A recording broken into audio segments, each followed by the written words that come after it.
Okay, welcome to the last part, the second part of my tangents and rambles about my mental health journey. This is gonna be the episode about like small stories. Judulnya kalau di blog gue adalah Epilogue and Other Anecdotes about my psychiatric visits. So these are just random stories I want to share about my diagnosis and my doctor visits that are either too short or I just couldn't fit into the other parts of my series. So langsung aja ya, cerita pertama adalah judulnya adalah pasien-pasien polijiwa. Ini gue seneng banget sih sebenarnya sama cerita ini. So stigma orang yang datang ke polijiwa atau dokter psikiatri alias psikiater tuh kan kayaknya quote-unquote ya, orang gila. Atau terminologi yang benar dipakai sekarang adalah ODGJ ya, orang dengan gangguan jiwa. Gue gak mau disomasi juga kayak Deddy Corbuzier soalnya. So, ODGJ lah. Padahal, dari pengalaman gue nih, pasien-pasien di polijiwa itu tampak luarnya cuma akan kelihatan ada dua jenis. Satu, orang yang ingin tetap sehat. Dan yang kedua, orang yang kelihatannya sehat. Oke, gue jelasin yang pertama dulu. Orang yang ingin tetap sehat. Nah, pasien dokter gue itu paling banyak adalah orang yang pernah di rehab untuk penyalahgunaan narkoba. Jadi mereka ketemu dokter gue itu cuma untuk minta resep obat lanjutan. Jadi jangan heran kalau misal lo lihat gue itu di ruang tunggu polijiwa itu, kan gue nih cewek ya, anggun, kerudungan, terus bawa handbag, pakai baju. Gue kalau di kontrol tuh antara pakai celana bahan atau pakai rok panjang. So it's like business casual. So very business casual. Sementara di sekitar gue tuh abang-abang, bapak-bapak, kadang-kadang teteh-teteh yang tatoan dan sangar-sangar.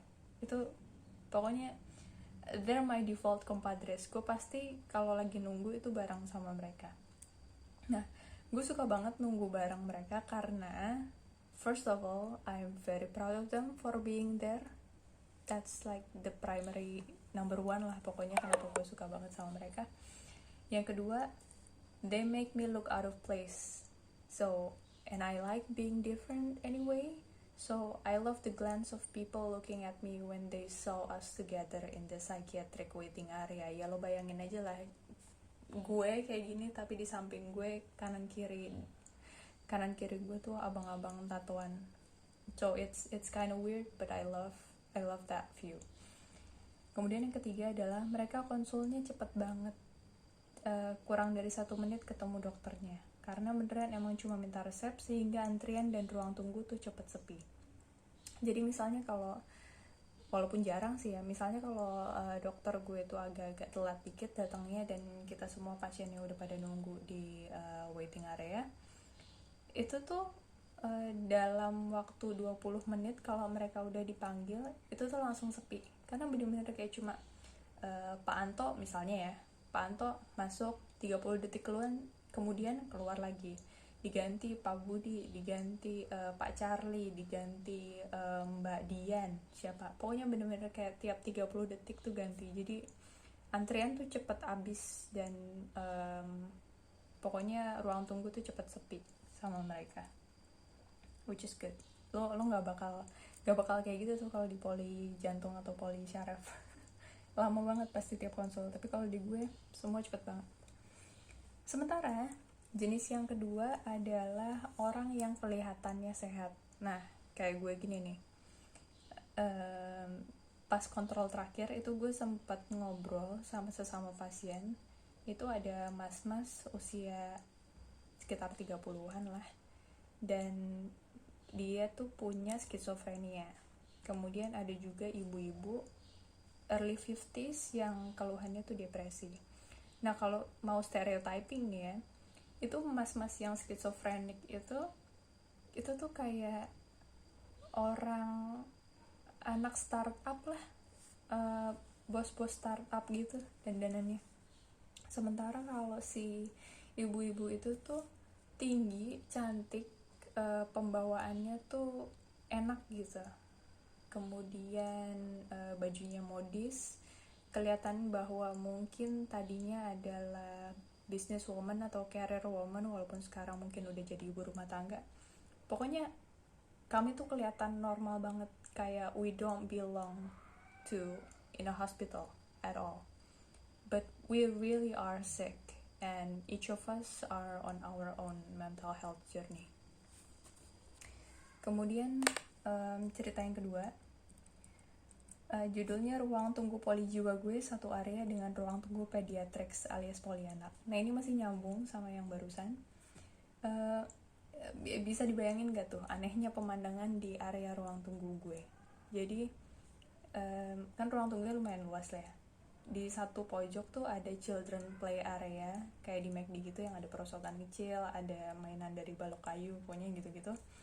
Banyak bayi sama anak kecil beserta orang tuanya, digabung dengan gue sama abang-abang dan teteh-teteh gue yang tatoan dan sangar-sangar.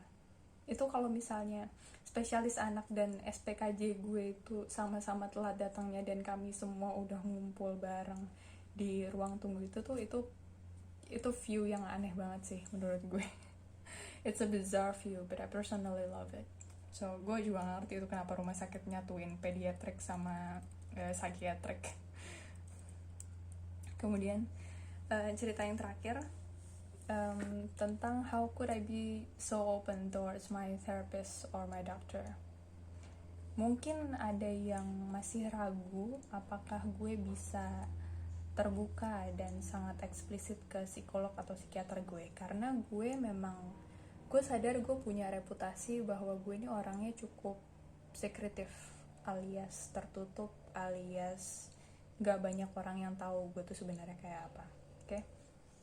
Tapi kalau di depan psikolog dan psikiater gue, I'm an open book.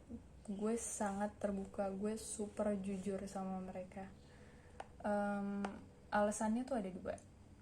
Yang pertama adalah karena gue sangat percaya dengan medis, gue percaya dengan dokter, dan gue percaya sama segala kode etiknya mereka. Kemudian yang kedua adalah I have the tendency to overshare stuff to strangers. Jadi kalau lo ketemu gue misalnya di bandara atau di stasiun, kalau lo ngobrol sama gue, lo mungkin akan lebih tahu gue lebih banyak daripada teman-teman gue yang udah belasan tahun, bukan belasan tahun sih, udah bertahun-tahun tahu gue. I tend to overshare stuff to strangers.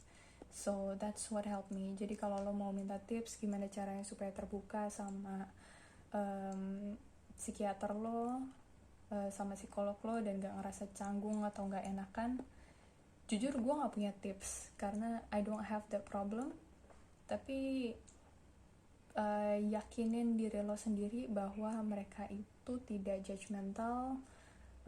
Mereka udah pernah lihat orang yang lebih aneh dari lo. Udah, pokoknya yakin aja bahwa pasti ada orang yang lebih aneh dari lo. Jadi lo gak usah ngerasa gimana-gimana. Kemudian they're there to help you, and they couldn't properly help you if you're not being honest to them. Jadi emang lo harus jujur ke diri lo sendiri dan ke mereka. Gitu sih. That's all for now for everything about my mental health journey so far. I will definitely post more on my blog and here if I have any other extras, mungkin setelah kontrol gue yang selanjutnya. And send me a DM if you want to, if you have any question. Again and again, I will tell you that. Thank you for tuning in. Thank you for being here. Whether you read or you listen to this or you're watching this, thank you so much. And I will see you next time maybe. Thank you. Bye-bye.